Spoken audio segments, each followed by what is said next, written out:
Hello there and welcome. Recently, I read an article entitled Loneliness is Rife Among Young Men. It's Time to Get Offline and Talk to Each Other by Alexander Hurst.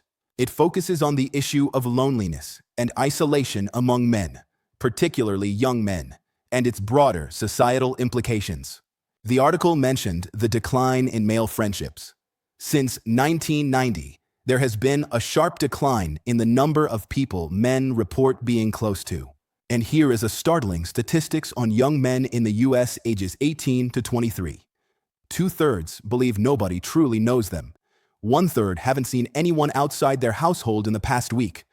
Only a fifth say they have friends they can genuinely count on. A staggering 69% feel that no one cares if men are okay. The role of women and mankeeping.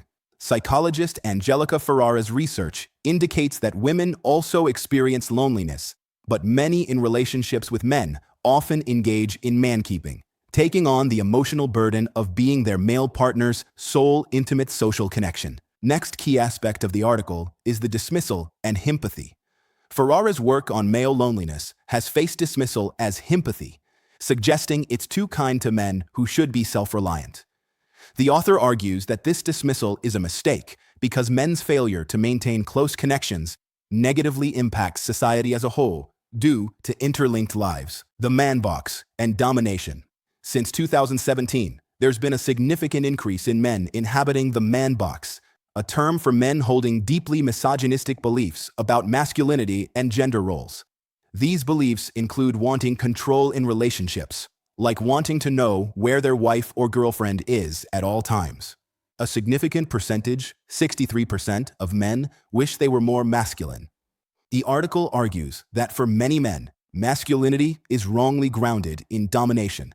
For example, dominating conversations, physical space, women, which is fundamentally at odds with community and true confidence. Being in the man box can correlate with a sense of purpose for some men, due to identifying with provider and protector roles, a perception also placed on them by women. The author suggests reframing this as care instead. Another aspect of the article is the lack of emotional education and scripts. The author notes the following. First, that men often express a desire for more in their friendships, combating the stereotype that men don't need closeness. Second, the ability to cultivate deeper connections might be teachable, as some men with close relationships reported discussing emotions and relationships in school.